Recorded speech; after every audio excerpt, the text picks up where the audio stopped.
And we're off. We're leaving Australia, strong winds and the rough seas, but the forecast is good. 6 days we'll be in Indonesia. Well, we thought we just had a bit of a problem in the middle of the night with a bird hitting the wind generator, but now we don't think it hit the wind generator, but we do have a guest on board. There she is. And she seems okay, right? Often wake up in the morning, see little guests on board, like this guy, a little flying fish. There you go, buddy. You're ready to go back into the water and be food for someone else.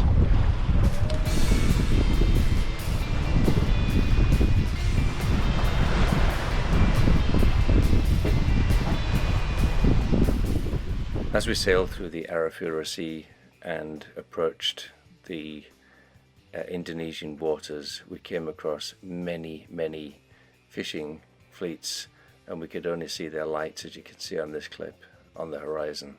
They were often abeam of us, sometimes ahead of us. It was very difficult to know which direction to turn because they would often alter position. We could see them on AIS. They weren't responding to the radio, and we would have to try and navigate a path. But of course, these are the images of the vessels. They're trailing nets, and the nets are very long.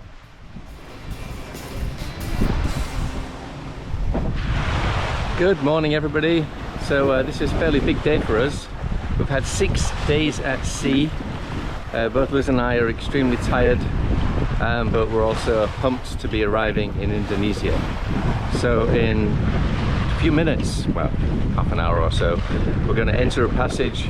We're already in Indonesian waters. I'll show you where we're going. So there's Land Ho for us.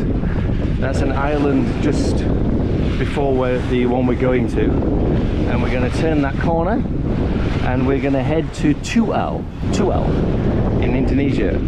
So that's going to be our landing, and we see ahead of us, which you probably can't see, this tiny white sail, and that's a friend we met out there in the water last night trying to navigate so many Indonesian fishing vessels, and they're just all over the place, and there are AIS signals that pop up on the screen, pop up just before you get there. There are some times that we find ourselves completely surrounded by things that we don't know whether they're ships, whether they're little signal devices in the water, or they're nets on the top of the water, and it's pitch black dark. So that vessel over there and I went through it together. So did just about every other sailor that comes here. It's one of the most treacherous parts of the world for hitting things and getting caught on nets and those sorts of issues. But we're almost here, and we're very happy to be here. It's a nice day, and I'll just let you see that the sun came up a while ago. The ocean isn't too choppy, and we're looking forward to turning that corner over there. Getting ready, Liz? Yeah, well, I'm just going to look and see what it's like. Well, we said goodbye to Australia 6 days ago, and now we're saying hello, Indonesia. So here's another of the fads that Paul was talking about in a previous clip. It's basically a platform on oil drums with a shelter, like a thatched roof. There's lots of those of varying different degrees of structures along the channel. So we've learned quite a little bit about the FADs, the FADs, and the little houses that are built on them. There's an accumulation of them. There's lots of them in a relatively small area, and that area is where the channel is most narrow. You probably can't see the channel plotter there, but chapel, you can see there's a relatively narrow area where Albert is. On one side you've got Rat, on the other side you've got Hoiko. And those are villages, and it's obvious that the villagers do not want to go a long distance using a lot of their outboard motor fuel to get there and back to actually service them, and they do not want to be in this massively wide open area. So this area that you can see before me is huge. massive area. And behind, it gets quite a little bit narrower.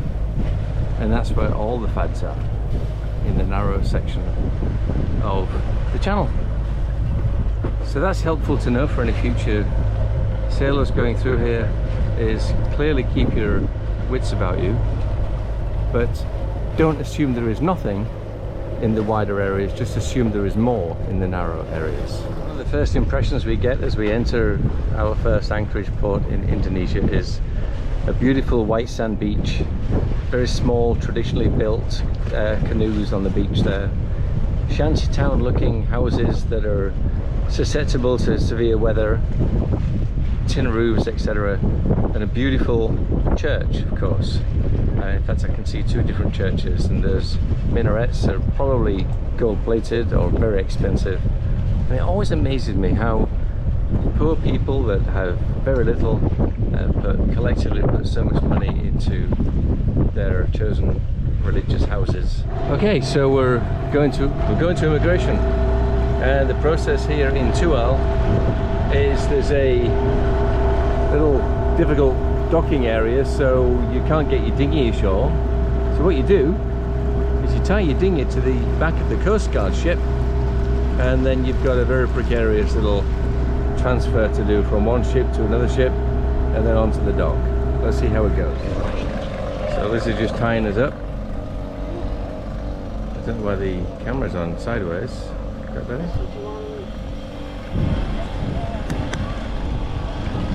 Alright, Lizzie, you ready to go? Yeah, tie it up over that side there so other people can get on. Alright. So we're getting onto the next boat now.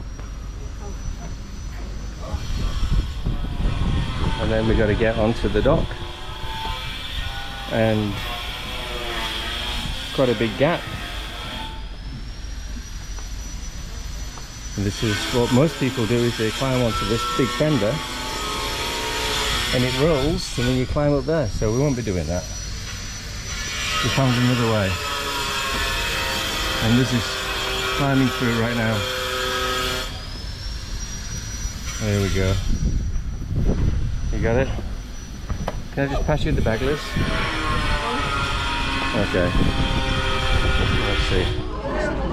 Whoa. We're off. And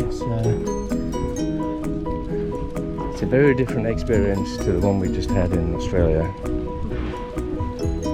And then you go down this. It's a concrete dock, and there seems to be building something here.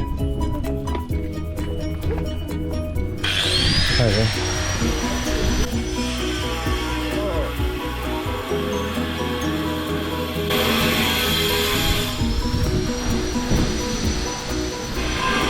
And we climb down off the building site into the parking lot.